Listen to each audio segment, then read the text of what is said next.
पौष्टिक भोजन उपलब्ध करवाया जा रहा है। राज्य सरकार इस योजना पर प्रतिवर्ष 100 करोड़ रुपए खर्च कर रही है। मुख्यमंत्री श्री अशोक गहलोत के नेतृत्व में राज्य सरकार द्वारा प्रदेश में जरूरतमंद वर्गों को खाद्य सामग्री उपलब्ध करवाने का काम सुचारू रूप से किया जा रहा है।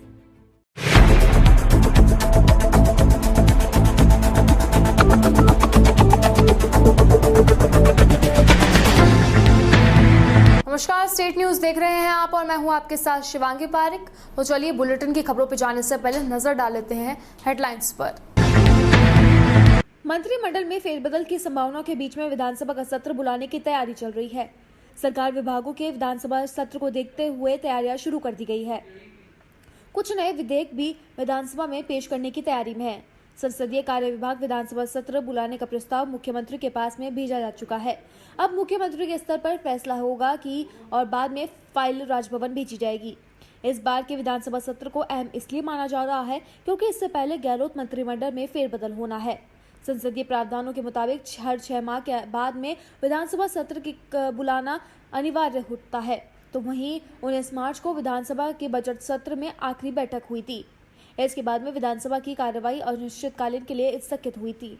6 माह के प्रावधान के हिसाब से 19 सितंबर से पहले विधानसभा सत्र बुलाना अनिवार्य होगा। तो वहीं से सरकार ने इसे लेकर तैयारियां शुरू हो चुकी है। हालांकि अभी पुराने सत्र का भी 17 वसन नहीं हुआ है। विधानसभा सत्र की अभी तारीख तय नहीं है। विधानसभा सत्र से पहले गहलोत मंत्रिमंडल में फेरबदल भी तय माना जा रहा है।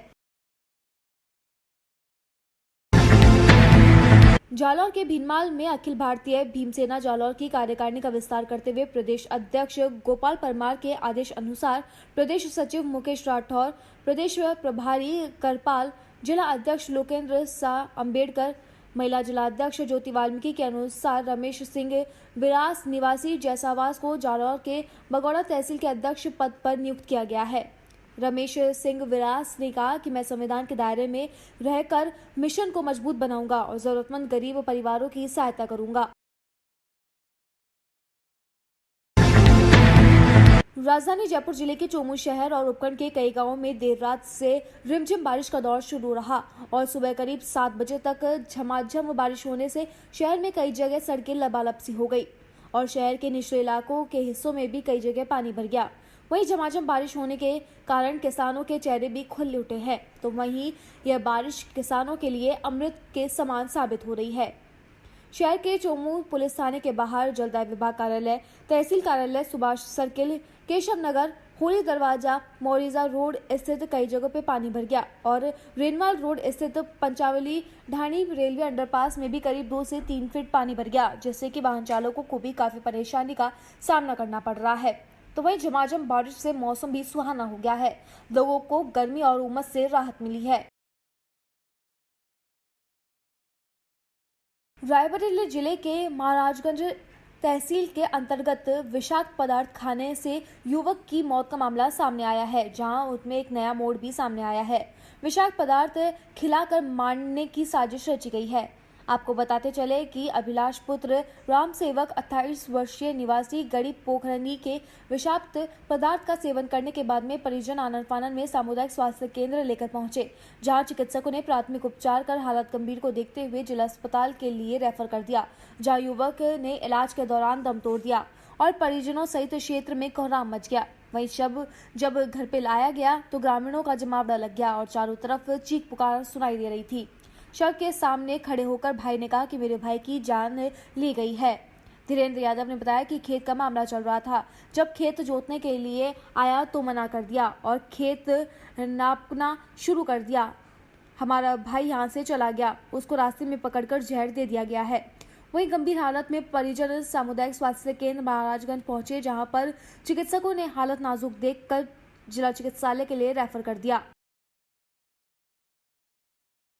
फैक्ट्री पॉइजन की केस में आया था, जिसका नाम राम अभिलाष पुत्र राम सेवक और एड्रेस उनका है गांधी गड़ी पोखरनी, जो कि उम्र 28 साल बता रहे थे। तो विषाक्त पदार्थ सस्पेक्टेड के केस में था, जिसको हमने तुरंत रेफर किया जिला अस्पताल को। Thank you sir.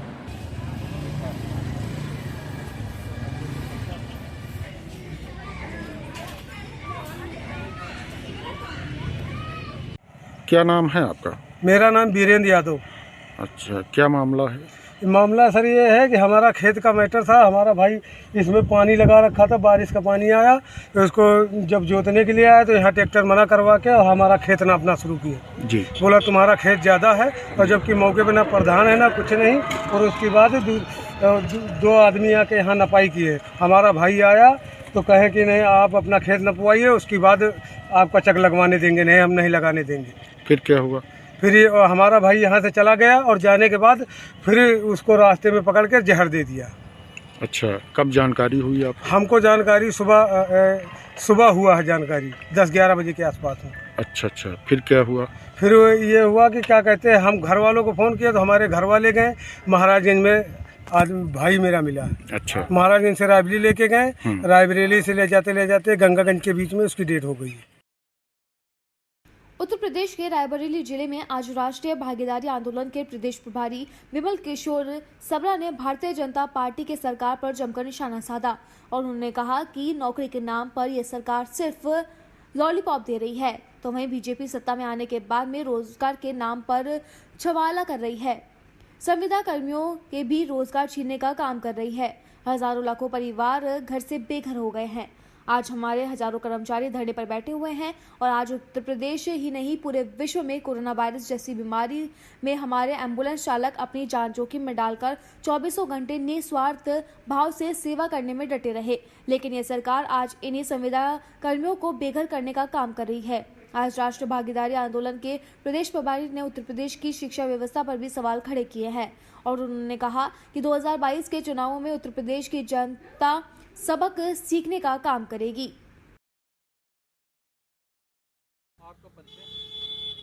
मेरा नाम विमल किशोर सबरा है। मैं राष्ट्रीय भागीदारी आंदोलन का प्रदेश प्रभारी उत्तर प्रदेश। क्या आज मुद्दा लेकर आए हैं? मैं प्रदेश में शिक्षा विभाग की कमियां और घोटाले को उजागर करना चाहता हूं। जैसा कि कस्तूरबा गांधी आवासीय बालिका विद्यालय है, इसमें काफ़ी समय से बहुत सारे घोटाले हो रहे हैं। अभी विजय किरण आनंद जी द्वारा जो एक जियो जारी किया गया है, उससे बहुत सारे शिक्षकों को बाहर किया गया है। और दूसरी चीज़ ये है कि गोंडा में अभी जो है घोटाला उजागर हुआ है। आज कोरोना काल के चक्कर में विद्यालय खुल नहीं रहे हैं और ये जो महाशिक्षा निर्देशक हैं और यूनिट इंचार्ज कमलाकर पांडे हैं, इन लोगों ने बहुत बड़ा घोटाला किया है। उस घोटाले को उजागर आम आदमी पार्टी के संजय सिंह जी ने भी किया है और इन्हीं सब चीज़ों को लेकर के हमारे संगठन के माध्यम से बहुत सारे शिक्षक हमसे मिले हुए हैं, बातचीत कर रहे हैं। आज बेचारे उनको जो है कुछ ऐसा जियो ला करके इन लोगों ने निकाल दिया है जिसका कोई अस्तित्व नहीं है। भाई प्राइमरी स्तर में बीटीसी से आदमी जाता है तो कौन सा मैचिंग सब्जेक्ट होता है, और इन्होंने 2000 शिक्षकों को बाहर किया है और लिंग भेद पे कुछ शिक्षकों को बाहर किया है कि कस्तूरबा आवासीय विद्यालय जो है बालिकाओं के लिए है तो पुरुष नहीं पढ़ा सकते हैं। किस संविधान में कहाँ किस आर्टिकल में लिखा हुआ है कि बालिकाओं को पुरुष शिक्षा नहीं दे सकता है? ये एक तानाशाही है। सरकार की सोच दर्शाती है कि कैसी सोच है। आज ये नौकरी के देने पे नाम पे लोगों के साथ धोखाधड़ी कर रहे हैं और बहुत सारे शिक्षकों को बाहर निकाल दिए हैं। आज मैं उनके घर जा करके उनसे बातचीत किया है तो बेचारे भुखमरी के कगार पे हैं। उन महिलाओं का घर इन्हीं से चलता था। आज बेचारे बहुत सारे पीड़ित लोग हैं जो उनके बच्चे शिक्षा नहीं ले पा रहे हैं, खाना नहीं हो पा रहा है, बहुत परेशान हैं। इसी को लेकर के मैं आया हूं और मुख्यमंत्री महोदय जी को ज्ञापन दिया है मैंने और कहा है कि इन सब कमियों को दूर करिए। और अगर विजय किरण क्या आप लोगों को आश्वासन दिया है जो शिक्षक हैं हटाए गए हैं, उनकी मांगों को लेकर के धरने प्रदर्शन भी कई हुए हैं, उन लोगों की क्या रणनीति रही है और सरकार की क्या रणनीति? सरकार की रणनीति तो ये सबकी समझ में आ रही है कि भाई जब उनको पूर्णतः है, आज शिक्षक वर्ग जो है इतना परेशान है और कस्तूरबा आवासीय बालिका विद्यालय के 2000 टीचर धरने पे बैठे थे। यहाँ तक कि वो सभी शिक्षा मंत्री से लेकर के सभी सांसद, विधायक, केंद्रीय स्तर तक सभी जगह वो जाकर के अपनी बात को कह रहे हैं, मगर कोई भी उनकी बात को सुन नहीं रहा है और उनका अब मुकदमा शायद कोर्ट में लंबित भी है। 2022 का चुनाव नज़दीक है, हो सकता है आप लोगों की कुछ क्या आशाएं दिखती हैं आपकी? देखिए, सरकार जो है लॉलीपॉप दे रही है, बहुत सारी वैकेंसियाँ निकाल रही हैं, मगर किसी वैकेंसी को वो पूरा नहीं कर पाएगी क्योंकि बहुत जल्दी चुनाव भी होने वाले हैं। ये एक चुनाव मुद्दा है इनका और ये कुछ कर नहीं पाएंगे। बिजनौर के लोहिया में वाहिनी के नवनियुक्त जिला अध्यक्ष हनीफ फैसल का उनके समर्थकों द्वारा जोरदार फूलमाला से स्वागत किया गया। स्वागत के दौरान युवा सपा नेता फैसल खान, फैजी खान एवं पप्पू इंतजार आशु काफी मात्रा में उनके समर्थक मौजूद रहे। नवनियुक्त जिला अध्यक्ष हनीफ फैसल ने कहा कि भाजपा सरकार में अल्पसंख्यकों एवं दलितों पर बहुत अत्याचार हुए हैं। सन 2022 में चुनाव में आप सभी को अपने वोट की ताकत को दिखाना होगा और एकजुट होकर समाजवादी पार्टी को जिताना होगा, क्योंकि केवल समाजवादी पार्टी ने ही सबको ज्यादा कम अल्पसंख्यकों एवं दलितों के लिए काम किया है, किसी और पार्टी के लिए काम नहीं किया। जिला अध्यक्ष ने कहा कि मैं पार्टी से जुड़ने वाले सभी युवाओं के साथ में कंधे से कंधा मिलाकर काम करूंगा। वो युवा लोहिया वाहिनी का जिला अध्यक्ष बनाया गया है, उसको लेकर पार्टी के प्रति आपकी क्या जिम्मेदारी है?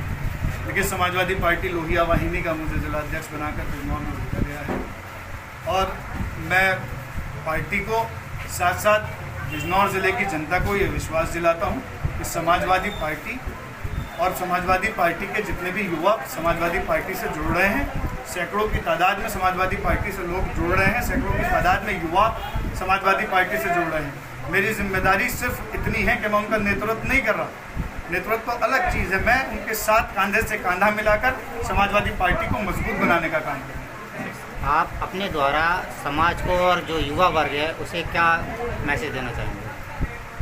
देखिए, हमारे राष्ट्रीय अध्यक्ष जी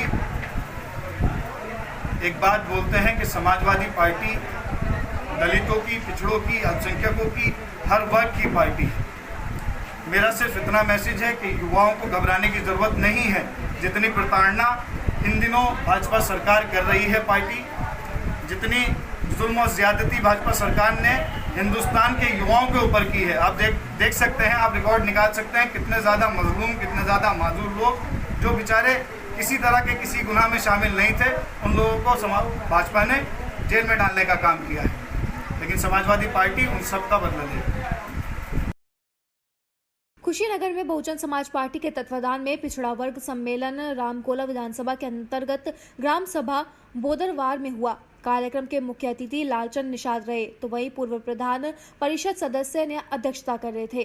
तो वहीं कल्पनाथ बाबूजी पूर्व मंत्री उत्तर प्रदेश सरकार कार्यक्रम में मुख्य सेक्टर प्रभारी सुदर्शन प्रसाद, वीरेंद्र निषाद सेक्टर प्रभारी गोरखपुर, जिले के सम्मानित जिला अध्यक्ष रमेश कुमार, जिला सचिव बैजू प्रसाद, पूर्व जिला सचिव विजय गौतम, वर्तमान महासचिव विपिन निगम, विधानसभा संयोजक कृष्ण मोहन सिंह सैतवार, उमेश पासवान, पूर्व महासचिव नित्यानंद भारती, इंद्रासन यादव, अमर सिंह, बहाल सिंह, गुलाब सिंह, बच्चा सिंह एवं कई लोग उपस्थित रहे। तो वहीं कार्यक्रम का संचालन विधानसभा अध्यक्ष समेंद्र सिंह सैतवार रामकोला ने किया। साथ ही प्रखर वक्ता मनीष सिंह सैतवार उपस्थित रहे। खबर उत्तर प्रदेश के सिद्धार्थनगर जिले से है, जहां पे मिश्रौलिया थाना क्षेत्र के बोराहवड़ा घाट के गांव के पास में घटना हुई, जहां पर आज एक गांव ने युवक की लाश घर से महज कुछ ही दूर पर गांव के ही नदी के किनारे संदिग्ध परिस्थितियों में मिली, जिसके बाद में पूरे गांव व क्षेत्र में सनसनी फैल गई। वहीं सूचना पाकर मौके पर पहुंची पुलिस और वहीं पे घटना की जांच में जुट गई। मृतकों के घर वालों का रो रो कर बुरा हाल हो गया है। तो वहीं घर वालों ने गांव के ही लोगों पर आरोप लगाया है कि उनका लड़का खेतों में गाय हाँकने गया था, जिसके बाद में गांव के ही लोगों ने उसे मारकर फेंक दिया। वहीं इस मामले में मौके पर पहुंचे अपर पुलिस अधीक्षक सुरेंद्र चंद्र रावत ने मामले की पुष्टि करते हुए कहा कि घटना की जांच में 3 टीम लगाई गई है, जांच चल रही है और लाश का पंचनामा करके पोस्टमार्टम के लिए भेज दिया गया है। साक्ष्य का संकल्प लिया जा रहा है, तो वहीं सभी साक्ष्यों के आधार पर वह जल्द ही कार्रवाई होगी। मेरा लवकुश निषाद नाम है, मेरा भाई है बाबूराम निषाद। कैसे क्या घटना हुआ? ये घटना हुआ है रात में साहब, हमारे भाई खेत देखने गया था और वहाँ पे दुर्गा जवाहिर उसके पुत्र और उसके रिश्तेदार मिलके इसको मौत के घाट उतार दिए। कहाँ फेंक? लाश कहाँ मिली है? ये नदी में लाश फेंक दिए थे।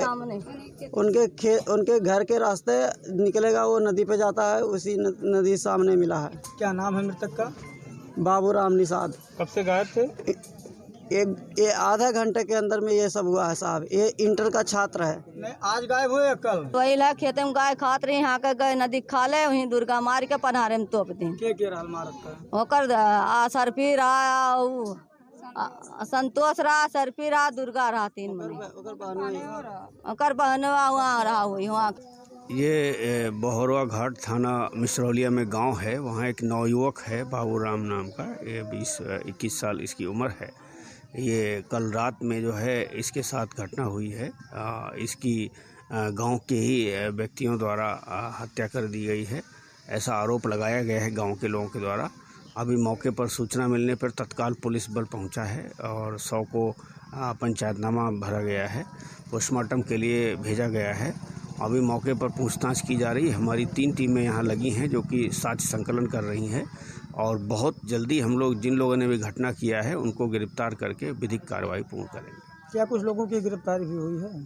नहीं, अभी तो पूछताछ की जा रही है, सभी साक्ष्यों का संकलन किया जा रहा है और संपूर्ण तथ्य पूरे होने के बाद।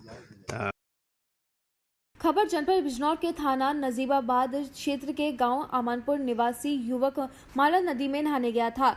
युवक की डूबने से मौत हो गई। मौके पर पहुंचे थाना प्रभारी नजीमाबाद, चेयरमैन नजीमाबाद आदि लोगों ने ग्रामीणों और गोताखोरों की मदद से युवक को नदी से बाहर निकाला गया और नजीमाबाद के आजाद हॉस्पिटल में लाया गया, जहां पर डॉक्टरों ने युवक को मृत घोषित कर दिया। थाना प्रभारी नजीमाबाद ने बताया कि थाना नजीमाबाद क्षेत्र के अंतर्गत गांव अमानपुर में युवक नदी में नहाने के लिए गया हुआ था, जिसमें नदी में नहाने गए युवक की डूबने से मृत्यु हो गई। स्थानीय लोगों की मदद से युवक के शव को बाहर निकाला गया और अन्य विधिवत कार्रवाई की जा रही है। खबर बिहार के बेगूसराय से है, जहां सरकार तथा जिला प्रशासन चाहे लाख दावे कर ले, लेकिन कभी भी लड़कियां एवं छात्राएं महफूज नहीं है और वह खुले आम बाजार में नहीं घूम सकती है। प्रशासनिक लापरवाही की वजह से मंचलों की गिरोह आज भी शहरी इलाकों में सक्रिय है।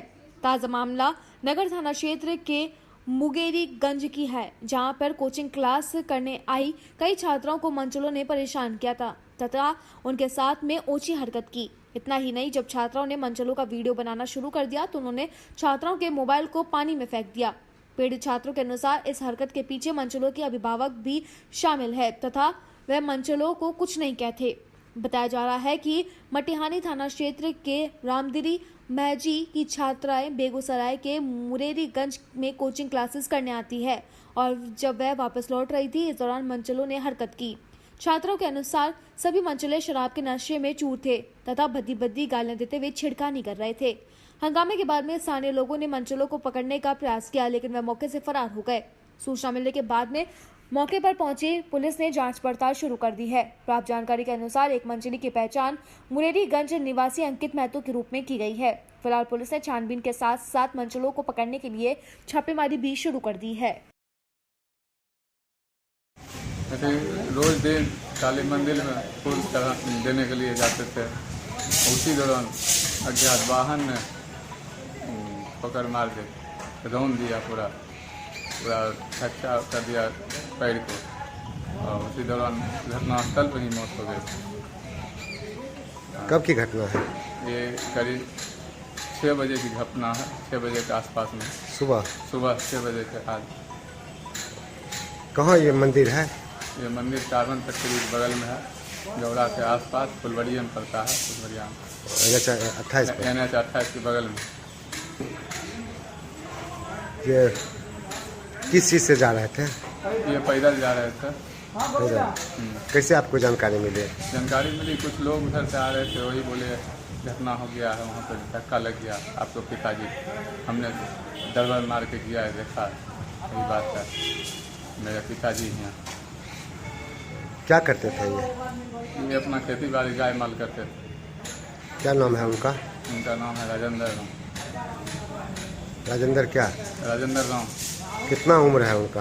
उनका उम्र लगभग 57 साल। किनका लड़का है? सुबालाल राम।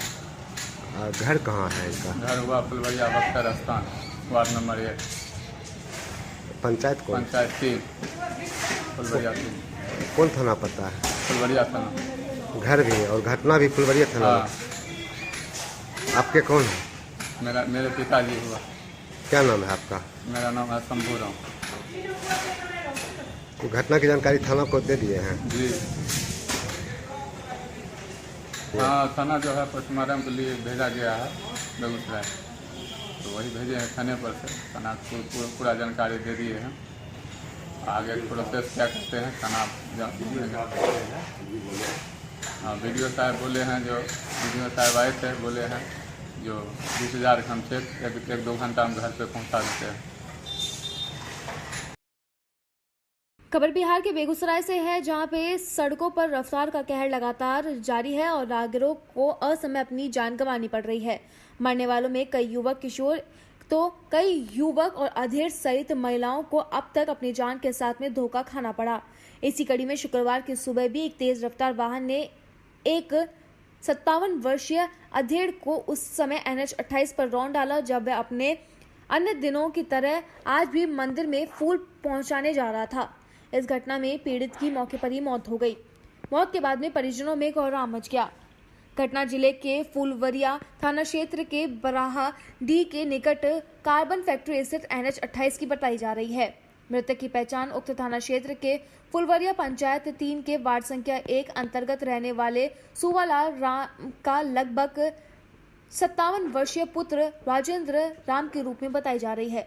परिजनों ने बताया कि अन्य दिनों की भांति शुक्रवार को भी मृतक फूल लेकर बरगाह डी स्थित काली मंदिर जा रहा था। वहीं इस दौरान तेज रफ्तार अज्ञात वाहन ने शरीर को रौंदते हुए मौके से वाहन लेकर फरार हो गया। घर वालों ने बताया कि मृतक किसान था और खेती करते हुए घर चलाता था। घटना में अधेड़ की मौत होने की सूचना मिलते ही फुलवरिया थाने की पुलिस मौके पर पहुंची और शव को अपने कब्जे में लेते हुए पोस्टमार्टम के लिए सदर अस्पताल भेजकर आगे की कार्रवाई में जुट गई है। थाना प्रभारी बरहन और इनकी टीम ने 2 शातिर चोरों को पकड़ा है, जिन्होंने पूर्व में काफ़ी चोरी और लूट की घटनाएं की हैं।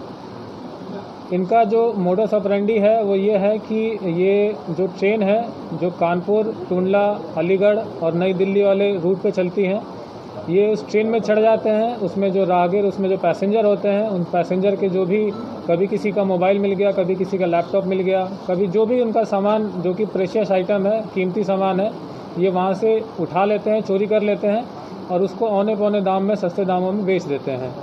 इसमें जो 2 अभियुक्त हैं, इनके नाम है अजय उर्फ नहना उर्फ अजगर पुत्र जवाहर निवासी ग्राम करुगवा थाना बरहन, और जो दूसरा अभियुक्त है वो शीलेंद्र पुत्र संतोष निवासी ग्राम नगला सिरजी थाना बरहन। जो बरामदगी हुई है इनके पास से वो 11 मोबाइल बरामद हुए हैं और 1 लैपटॉप बरामद हुआ है। इसमें बताया जा रहा है कि एक आरोपी ऐसा है जिसकी शादी इसी वजह से टूट गई कि इसने अपनी शादी में जब लड़की देखने गया था तो मोबाइल वहाँ से चुरा लिए थे। इसमें जो हमने जब इससे पूछताछ की, इसका मैरिटल स्टेटस के बारे में जानकारी की, तो इसने बताया कि इसकी शादी नहीं हुई है। हमने फिर थोड़ी गहराई में और इससे पूछताछ की तो इसने बताया कि इसकी जहाँ शादी तय हुई थी, जब वो वहाँ पे गया, लड़की के घर पे गया, तो चूंकि बहुत ही ज़्यादा प्रोफेशनल था तो अपने प्रोफेशन से बाज नहीं आ पाया और उसने वहाँ पे भी चोरी की घटना की, वहाँ पे एक मोबाइल चुरा लिया, जिसकी वजह से इसकी शादी फिर फिक्स नहीं हो पाई। अच्छा, कुछ पता चल पाया अब तक कितनी वारदातों को इन्होंने अंजाम दिया होगा, कितने मोबाइल चुराए होंगे अब तक? जो हमें लोकल सूचनाएँ मिली हैं, इसने घटनाएँ बहुत ज़्यादा की हैं और क्योंकि उसने घटनाएँ करने के बाद कई लोगों को औने पौने दाम में बेच दिया, इसको खुद भी नहीं याद है कितने लोगों को बेचा। तो हमने जितना प्रयास से, जितना हमारे पास जो टाइम था, जो सीमित समय था, उस अवधि में हमने 11 मोबाइल और 1 लैपटॉप बरामद किया है। और जो इनका आपराधिक इतिहास हमने ज्ञात किया, जो अजय उर्फ नहना है, इसके ऊपर 3 मुकदमे हैं और शिलेंद्र के ऊपर 2 मुकदमे हैं। और कोई गिरोह में शामिल है इन दोनों के अलावा? अभी तक फिलहाल इसके संबंध में कोई जानकारी नहीं मिली है और इससे पूछताछ की जाएगी। शातिर लुटेरे ट्रेन, शादियों एवं भीड़भाड़ वाले क्षेत्रों में लूट की वारदात को अंजाम देते थे। नई दिल्ली से कानपुर सेंट्रल रेलवे स्टेशन के बीच में वारदातों को अंजाम दिया करते थे। शातिर बदमाश अपने गांव व आसपास के क्षेत्रों को छोड़कर चोरी की और लूट की वारदात को घटनाओं को अंजाम देते थे। बहरन पुलिस ने शातिर लुटेरों से 1 दर्जन मोबाइल और लैपटॉप बरामद किया और थाना बहरन पुलिस के हत्थे 2 लुटेरे भी चढ़ गए हैं। पुलिस वैधानिक कार्रवाई कर उनको जेल भेजने के प्रयासों में जुटी हुई है। शैलेंद्र और अजय उर्फ अजगर को वैधानिक कार्रवाई कर जेल भेजने का प्रयास किया जा रहा है। अजय उर्फ नैना उर्फ अजहर ने अपने पेशे के साथ में ही कई गद्दारी की है, जहां पे शादी होने जा रही थी उसी घर में शातिर ने वारदात को अंजाम दिया। शातिर ने अपने होने वाले ससुराल में ही चोरी की वारदात को अंजाम दिया था, जिसके चलते शादी टूट गई और दोनों शातिर पर मुकदमे भी दर्ज है। जनपद के कासगंज में नवागत पुलिस अधीक्षक रोहन बोत्रे व अपर पुलिस अधीक्षक आदित्य प्रकाश वर्मा के मार्गदर्शन पर जनपद के सभी थानों में अपराध और अपराधों के खिलाफ चलाए जा रहे विशेष अभियान के तहत वहीं क्षेत्र अधिकारी पटियाली दीप कुमार पंत व गंज द्वारा कोतवाली प्रभारी दीपू दमन के नेतृत्व में गंज टुंडवाड़ा अपराध और अपराधियों के खिलाफ अभियान चलाया जा रहा है, जिसमें आपको बताते चले कि गंज टुंडवाड़ा पुलिस को चेकिंग के दौरान बड़ी कामयाबी मिली है। गंज टुंडवाड़ा रेलवे फाटक के पास में एक ऑल्टो गाड़ी में प्रतिबंध गौमांस को 2 बोरियों में भरकर ले जाते वक्त 2 अभियुक्तों को गिरफ्तार किया है। कासगंज पुलिस को एक बड़ी सफलता हाथ लगी है, जहां पे सवारी बनकर ऑटो लूटने वाले गैंग का 24 घंटों में पर्दाफाश किया है।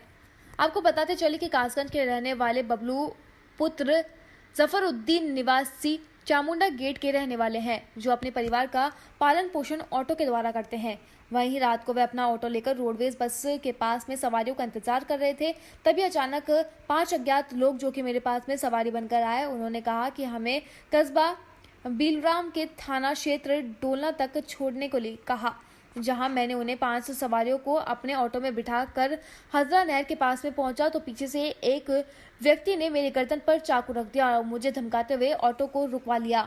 और 5 लोगों ने मेरे हाथ और पैर गमछे से बांधकर शैम्पू के नीचे लटका दिए, जिसमें मेरी जेब में रखे 2300 रुपये व मोबाइल, आधार कार्ड व अन्य कागजात छीन कर ले गए।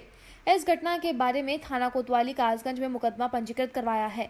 इस मामले को गंभीरता से लेते हुए कासगंज पुलिस अधीक्षक रोहन पुत्र ने कासगंज क्षेत्र अधिकारी आर के तिवारी के नेतृत्व में स्थानीय पुलिस व एसओजी व सर्वेलांस एवं टीम गठित कर दी गई है, तो वहीं जनपद के प्रभावी चेकिंग शुरू कर दी गई है। कासगंज पुलिस में कांस्टेबल शिवम जो को छरा रोड पर गश्त के दौरान लक्ष्मी टॉकीज के पास में एक व्यक्ति भूलता देखा तो उसकी तलाशी ली गई। उस व्यक्ति के पास से संदिग्ध कागजात व आधार कार्ड मिलने पर कांस्टेबल शिवम ने स्थानीय पुलिस को सूचना दी। सूचना मिलने के बाद में मौके पर पहुंची पुलिस ने पकड़े गए व्यक्ति से पूछताछ की गई और उसने अपना नाम सुधीश पुत्र अशोक निवासी कल्याणपुर थाना जनपद कासगंज का रहने वाला बताया। पूछताछ होने के बाद में जब उसकी तलाशी ली गई तो उसके पास में आधार कार्ड व अन्य कागजात मिले, तो कागजात उसी ऑटो ड्राइवर के थे। जब सख्ती से पूछताछ की गई तो सुधीश ने अपना जुर्म कबूल लिया और उनसे 3 अन्य साथियों के नाम भी बताए, जो कि कासगंज पुलिस सुदेश को साथ में लेकर उनके द्वारा बताए गए थाने पर छरा रोड राधा स्वामी आश्रम के पास में उसके साथी अभिषेक, विक्रम व मिथुन को जगाकर करने वाली सफलता प्राप्त मिली है। तो वहीं लूटे हुए माल में भी मोबाइल 2300 रुपये, चाकू व 2 तमंचा 315 बोर के 6 जिंदा कारतूस भी बरामद किए गए हैं।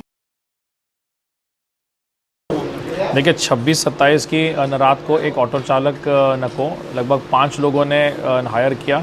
5 लोगों जब उसकी गाड़ी में बैठे उसको तमंचा और पिस्टल जो है चाकू दिखाते हुए उसके साथ लूटपाट करना इन लोगों ने शुरू किया। लगभग 40-50 किलोमीटर घुमाया भी इन लोगों ने। बाद में आगे जाके इसको एक जगह पे छोड़ दिया। उसकी ऑटो रिक्शा भी जो है वो लेके चले गए। इसमें हमारे उसमें त्वरित जो है वो मुकदमा पंजीकृत किया गया।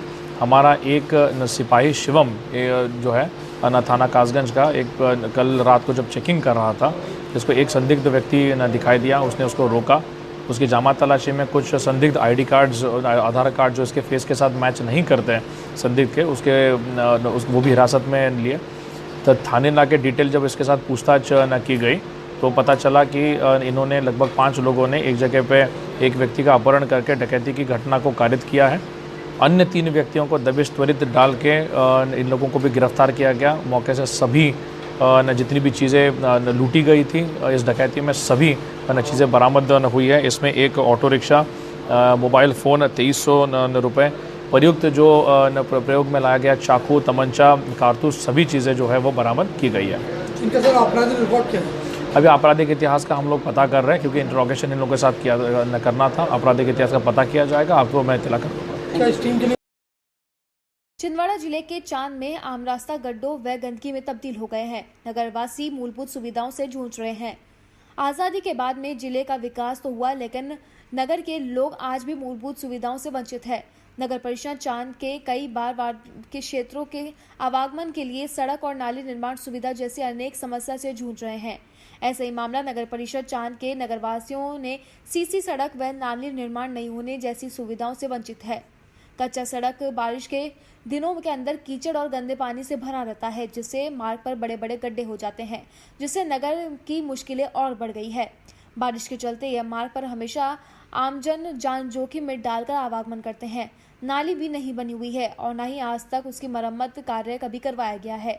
आज तक किसी भी स्थानीय प्रशासन द्वारा ध्यान नहीं दिया गया और एक और कोरोना वायरस और अन्य गंभीर बीमारियों को न्योता दे रही है। चांद नगर कचरे के ढेर लगे हुए हैं। नगरवासियों ने जानकारी देते हुए बताया कि कई बार आवेदन निवेदन किया गया, परंतु आज तक कोई भी निर्णय नहीं कराया गया। सबसे ज्यादा दिक्कत बारिश के दिनों में होती है, जहां पर बड़े बड़े गड्ढों में पानी भर जाता है और फिर सड़क पूरी तरीके से खराब रहती है।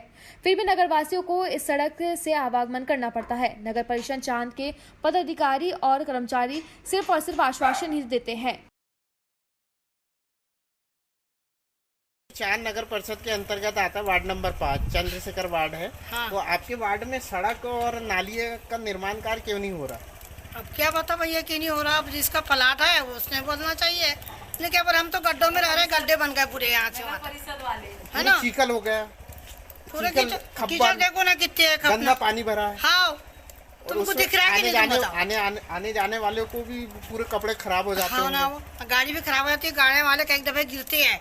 अब किसको बोल रहे हैं हम, तुम बताओ, है कि नहीं भैया? ये सड़क कितने साल से ऐसा?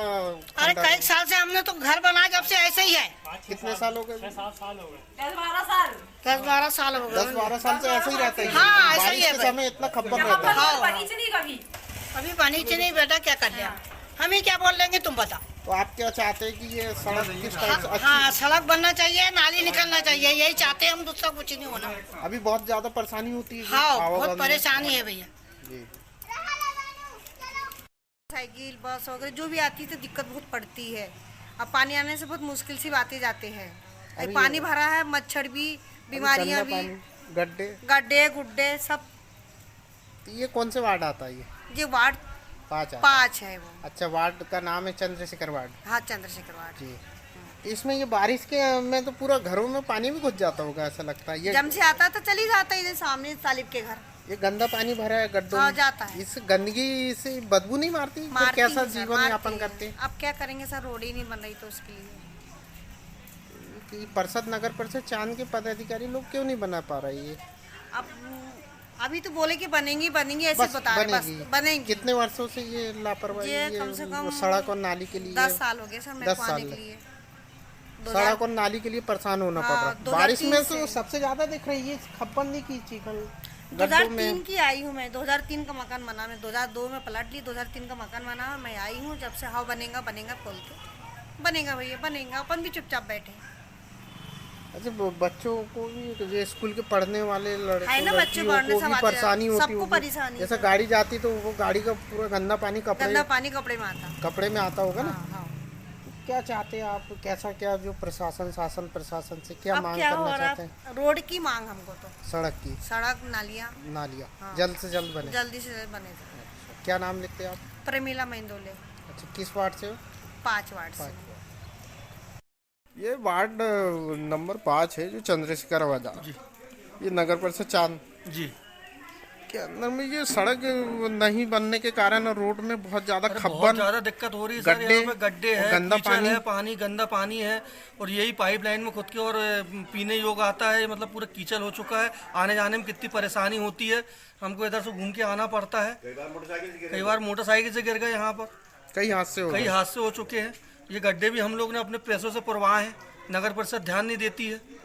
तो इस बारे में नगर परिषद के पदाधिकारियों से बात की तो उनका क्या कहना है? उनका रोड बनने का आ गया, मगर और कुछ ही कारण रुकी पड़ी है रोड। अभी तक रोड नहीं बनी। हमारे यहाँ का रोड का पैसा कब का आ चुका है? सड़क तो सेक्शन हो गई, बना क्यों नहीं रहे परिषद वाले? 2 बार तो दे दिए हैं लिखित, उनको बोल भी दिए भैया बन रही है, बस यही कह रहे हैं। बस कुल मिला के गुमराह करते, बस आश्वासन देते, आज बनेगी कल बनेगी, बस जी। फिर इसके वार्डवासी अभी बस एक बार चूना डाला है और दागी डली है बस, उसके बाद से फिर कुछ काम ही नहीं हुआ है। कुल मिला के दिखावा की, बस दिखावा की तसल्ली बस। अच्छा, तो आप किस टाइप से ये सड़क और नाली उली का निर्माण कार्य क्या चाहते हैं इनसे? मांग पक्की रोड हो जाए, नाली बन जाए, कीचड़ ना हो, बच्चों को परेशानी है, घूमने फिरने में अपन भी है, गड्ढे में गिर गए, रात बरात आए, बहुत ज्यादा दिक्कत, बहुत ज्यादा दिक्कत, बहुत ज्यादा बदबू भी मार रही है गड्ढे में, इतना पूरा ज्यादा गंदा पानी। देखो ना आप, इधर तो दिखाओ ना कैमरा, ये तो कितना पानी भरा हुआ है, ये देखो ये गड्ढे में, देखिए ये रोड ऊट पटांग, ये गड्ढे पड़े हैं, आने आने में रात बरात में कितनी दिक्कत होती है, पैर स्लिप हो जा, गिर जा। क्या नाम है आपका? शेख आरिफ मंसूरी। कहाँ से? चांद, वार्ड नंबर 5। आपकी जो चांद नगर परिषद है, वार्ड नंबर 5 आता है, ये वार्ड चंद्रशेखर वार्ड, तो इसमें ये सड़क नहीं है, नाली नहीं है, तो ये कितने वर्षों से ऐसी गंदगी? 15 साल से। 15 साल से, जब से हमारा घर बनी जब से ऐसी है। तो इसके लिए आवाज उठाए थे जो आ रहे सबको बता रहे, परिषद के जो नगर परिषद के पदाधिकारी, उनसे भी चर्चा हुई होगी, तो उनका क्या कहना है इससे? क्या बोलते हैं? नहीं, आप भी तो वार्डवासी हो ना। 10 दिन के अंदर काम चालू हो जाएगा बोल रहे थे, हाँ। वो नहीं है। अच्छा, ऐसा आप यहीं के इसी वार्ड के निवासी? वार्ड के निवासी। तो इसमें तो बड़े बड़े गड्ढे हो चुके हैं, गंदा पानी, तो पूरा खब्बन, जो कुछ भी है वो तो सामने ही है। हाँ, कुछ छुपाने वाली बात जी। अब सर्वे होके गया है, 8-10 दिन में हो जाएगा बोले, काम चालू। कब हुआ सर्वे? कितने दिन हो गए? कितने तारीख को हुआ था? तारीख तो नहीं मालूम, कितने दिन हो गए अनुमान? 10 दिन करीब हो गए। अच्छा, कैसा सर्वे हुआ था? क्या हुआ था सर्वे में? सर्वे में मतलब नाप आप लेके गए थे जी। काम चालू हो जाएगा? चालू हो जाएगा बोले। तो ये ऐसी जो लापरवाही है, जो ऐसी अवस्था है, तो ये कितने वर्षों से हो रही है ऐसी? ये तो अब जब से अभी मकान बनाया है तब से तो अभी ये ऐसे खब्बन वाला रास्ता, चीखल वाला है ना, इसमें गड्ढों में गंदा पानी भर गया है, इससे गंदे पानी से ये बीमारियां भी फैल रही है। तो इसको लेकर क्या बोलना चाहते हैं आप? प्रशासन, शासन प्रशासन, आपकी जो नगर परिषद के पदाधिकारी, उनको क्या देना चाहते हैं? एक संदेश बोलना चाहते हैं कि भाई जो सर्वे करके गए हैं वो जल्दी से जल्दी काम चालू करवा के काम खत्म करवा। अच्छा, सड़क जी हाँ, सीमेंट कंक्रीट सड़क बनेगी और नाली। अच्छा, तो अभी तक ये नगर परिषद के चांद के जो पदाधिकारी, उनसे चर्चा हुई होगी ना आपके वार्डवासियों के द्वारा, तो क्या कहना है उनका? उनका कहना है कि काम यहाँ से सक्सेस हो गया बोले, वो ठेकेदार लोग आके अपना काम करेंगे। कब करेंगे अभी पता नहीं, अब वो सर्वे करके गए हैं। अच्छा, कुल मिला के आश्वासन दे रहे हैं ना, तसल्ली वाला काम चल रहा है। अच्छा, क्या नाम लिखते हैं आप? मैं शंकर। पूरा नाम? राव नायडू। अच्छा, किस वार्ड से हो? वार्ड नंबर 5 से। चलो ठीक। ये कौन से वार्ड नंबर है? ये वार्ड नंबर 5। क्या नाम है वार्ड का?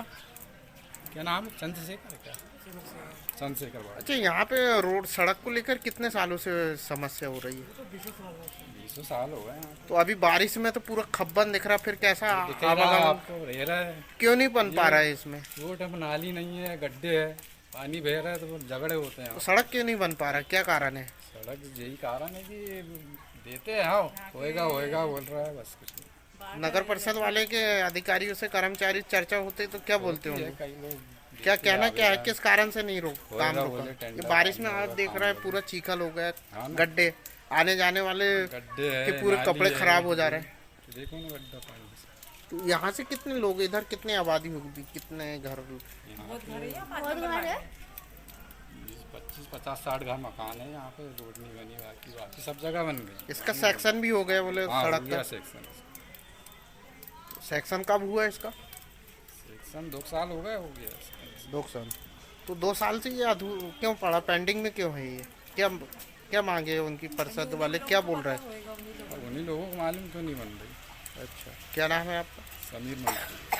कहाँ से, कौन से वार्ड से हो आप? 5 नंबर वार्ड। यहाँ रह रहे 20 साल से पहले से रह रहे हैं हम लोग। ऐसे कीचड़ में तो बारिश में सबसे ज़्यादा कीचड़ हो जाता है। अगर वहाँ नगर पालिका जाते हैं तो बोलते हैं अभी इसका नगर परिषद, उसका निर्माण नहीं हुआ है, निर्माण होंगे तो बनाएंगे बोलते हैं। कब होगा? कितने वर्षों से ये परेशानी हो रही है ऐसे खब्बन? निर्माण हुआ था तो बोल रहा कि हम मट्टी डालेंगे, खोदेंगे नहीं, ऊपर से ऐसे बनाने की बोलते। तो ऊपर से जो बनाएंगे तो वो घरों के अंदर पानी घुसेगा, और नाली सबसे ज़्यादा समस्या है, नाली की और रोड की सबसे ज़्यादा समस्या। बारिश में अगर गाड़ियाँ जाती है तो बच्चों पे कीचड़ उड़ चढ़ता है, पे चढ़ता है, कब तक घर के अंदर को लुके रहेंगे कीचड़। पढ़ने लिखने वाले बच्चों को ऊपर पूरे कपड़े गंदे हो जाते हैं। बच्चे जो और इस रोड में देखा है बहुत ज्यादा गड्ढे हैं और गड्ढों में पूरा गंदा पानी, इससे बीमारियां नहीं फैलती? मच्छर पनपते होंगे, कई तरह की बीमारियां। इस मोहल्ले में पूरे मतलब अभी नई कॉलोनी बनी है, मगर अभी दिक्कत यही बात की है कि मोहल्ले वाले भी ऐसे ही है। ये कॉलोनी में कब से निवास रहा? 20 साल से। तो 20 साल से ऐसी अवस्था ही है, लापरवाही। अच्छा, परिषद वाले से बात करते तो वो क्या कहते हैं? तो बोलते हैं कि अभी बस आश्वासन दे देते हो जाए, आश्वासन फिर जमाएंगे, ऐसे वाले सब आश्वासन भर दे देते, चले जाते। बस हो गया, काम कुछ नहीं।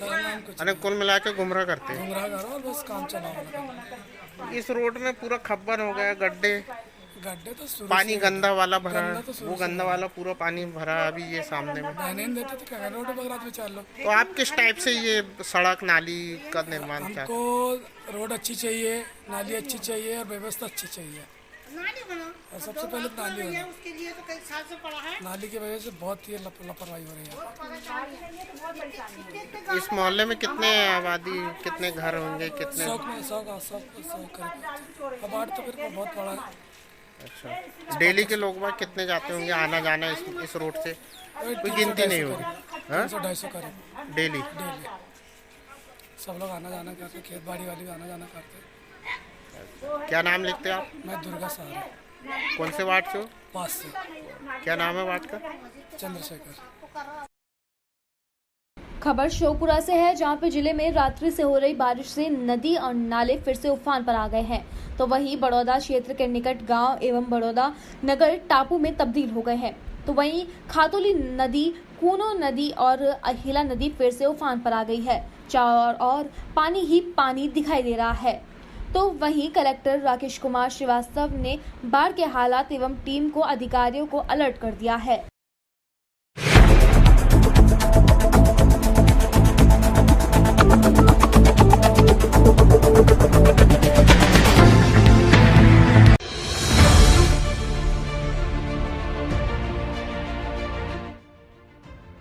राजस्थान में दिसंबर 2018 में विधानसभा चुनाव जीतने के बाद से ही कांग्रेस में सियासी घमासान थम नहीं रहा है। पहले मुख्यमंत्री पद के लिए कई दिनों तक लंबा विवाद चला। आलाकमान की ओर से रायशुमारी कराई गई। विधायकों से पसंद और फैसले को लेकर सवाल किए गए थे। अब ऑब्जर्व के तौर पर केसी वेणुगोपाल और तत्कालीन प्रदेश प्रभारी अविनाश पांडे ने पार्टी के विधायकों से 1-to-1 बात की थी, लेकिन अंतिम फैसला कांग्रेस आलाकमान के स्तर पर लिया था। अब 31 महीने बाद मंत्रिमंडल फेरबदल से ठीक पहले जिले के प्रभारी मंत्रियों और नए जिला अध्यक्ष बनाए जाने को लेकर कांग्रेस के मौजूदा प्रदेश प्रभारी अजय माकन एक विधायकों से मन की बात पूछ रहे हैं, लेकिन मंत्रिमंडल फेरबदल को लेकर अब भी अंतिम फैसला कांग्रेस आलाकमान के स्तर पर ही लिया जाएगा। सत्ता में आने के बाद में मुख्यमंत्री पद के लिए अशोक गहलोत और सचिन पायलट दावेदार थे। दोनों गुटों के विधायक अपने अपने नेताओं को सीएम बनाना चाहते थे। ऐसे में एक राय बनाने को रायशुमारी कराने का फैसला किया। केसी वेणुगोपाल को पार्टी ने ऑब्जर्वर बनाकर भेजा। जिला कांग्रेस एवं प्रदेश कांग्रेस मुख्यालय के केसी वेणुगोपाल और तत्कालीन प्रदेश प्रभारी अविनाश पांडे ने केवल 2 ही सवाल किए। पहला, सीएम के तौर पर क्या आप किसे पसंद करते हैं, और दूसरा, क्या आलाकमान का फैसला आपको मंजूर है। तब विधायकों ने एक पर्ची पर लिखित में अपनी राय दी थी। मंथन के बाद में सीएम पद को लेकर अंतिम फैसला राहुल गांधी ने किया था। उसी के बाद में गहलोत को सीएम और पायलट को डिप्टी सीएम बनाने का ऐलान किया गया था। 31 महीने बाद कांग्रेस की ओर से एक बार फिर से रायशुमारी कराई जा रही है। इस रायशुमारी में मंत्रियों के परफॉर्मेंस और नए जिला अध्यक्ष बनाए जाने को लेकर अंतर कितना है कि विधायकों से 1-to-1 बातचीत अकेले प्रदेश प्रभारी अजय माकन कर रहे हैं। उनके हर एक पॉइंट को माकन के साथ में दिल्ली से आए उनके सहयोगी रिकॉर्ड कर रहे हैं। इस दौरान सत्ता या संगठन से जुड़े किसी व्यक्ति की मौजूदगी नहीं है, जिससे यह संदेश जाए कि किसी भी गुट के साथ में भेदभाव किया जा रहा है। विधायकों के फीडबैक के आधार पर मंत्रियों का रिपोर्ट कार्ड तैयार किया जा रहा है। इसके आधार पर उन्हें मंत्रिमंडल में रहने या फिर बाहर का रास्ता दिखाया जा सकता है, लेकिन इस पर अंतिम फैसला आलाकमान के स्तर पर ही किया जाएगा। Bureau report, DPK news, Jaipur. मुख्यमंत्री चिरंजीवी स्वास्थ्य बीमा योजना क्या है? इस योजना को शुरू करने का उद्देश्य क्या है? इस योजना से आम